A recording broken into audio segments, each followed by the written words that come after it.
Hello and welcome to A Day in the Garden with me, Christina Linder.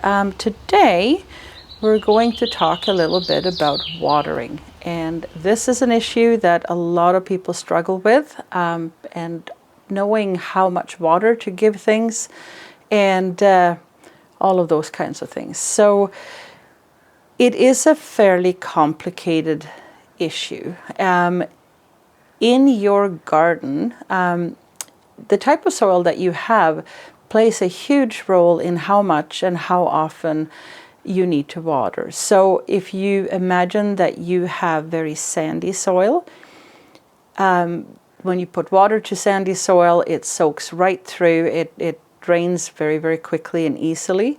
But if your soil is very clayey, like it's much finer grit, and clay is basically sediment, what happens is that it doesn't absorb into the clay if the clay is really dry, but once clay is hydrated, it hangs onto that water very, very well. So it just kind of makes sense that certain soils retain water much better than other soils do. So if this is something that you've struggled with and your garden just maybe isn't doing very well and you wonder what's going on and what is wrong, my best suggestion is that you follow this process. So before you water, get a little shovel and dig a little hole and dig down until you start to see moisture. And at that point, when you know how far down the moisture is, grab your hose and water like you would always water, and then put your hose away and grab the little shovel again and dig another little hole and just inspect and see how far down that water has actually gone.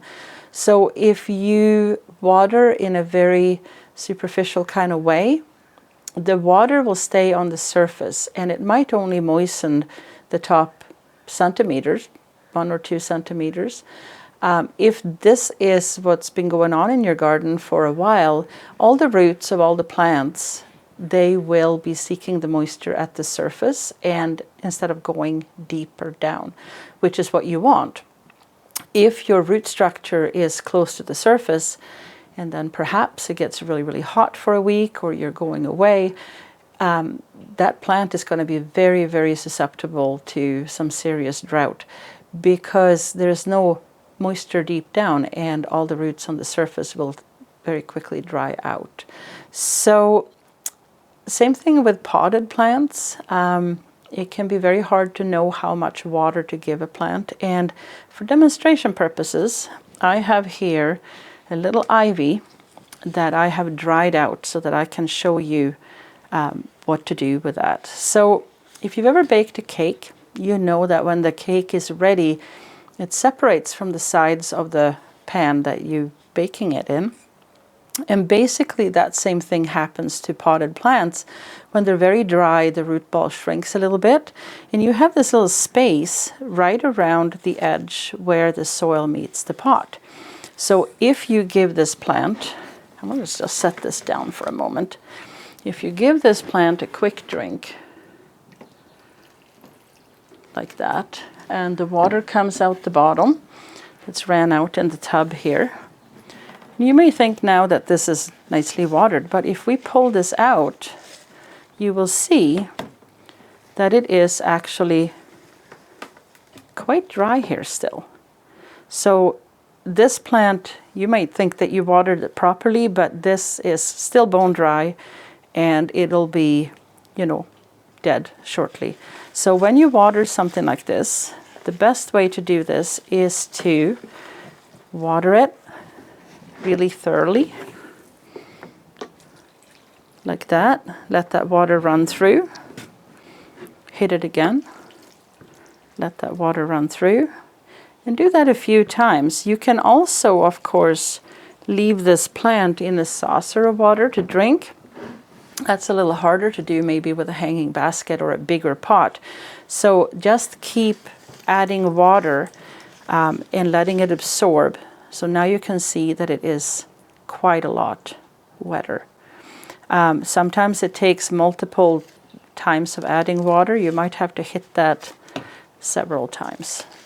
And once a potted plant is thoroughly watered, it's not going to need water quite so often, and that is true for your garden as well. If you do a really good job watering and the moisture goes really, really deep to where the roots are and should be, you don't need to water your garden very frequently.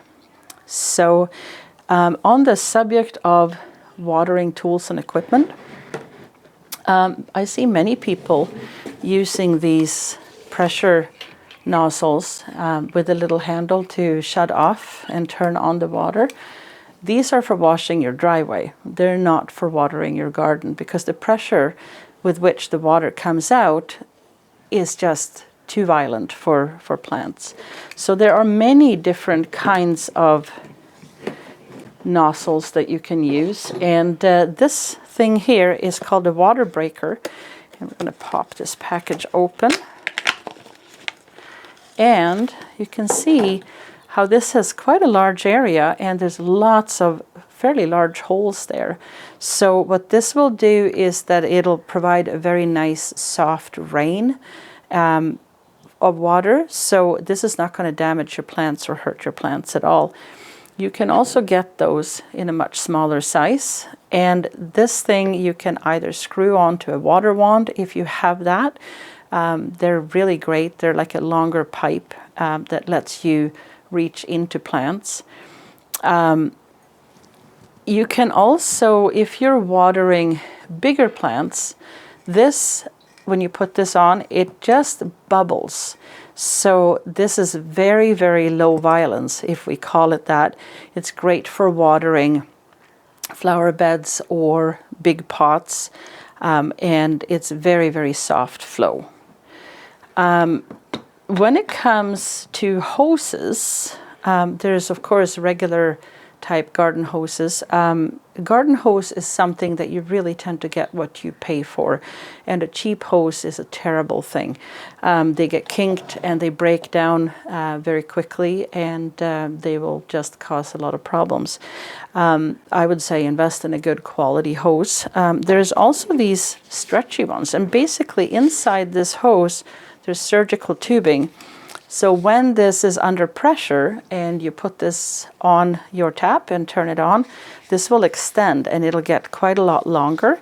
What is really important though with these, if you have good water pressure, that is kind of a requirement for these to be satisfactory, because if you don't have very good water pressure, there's just not enough oomph in that water flow to fully extend the hose.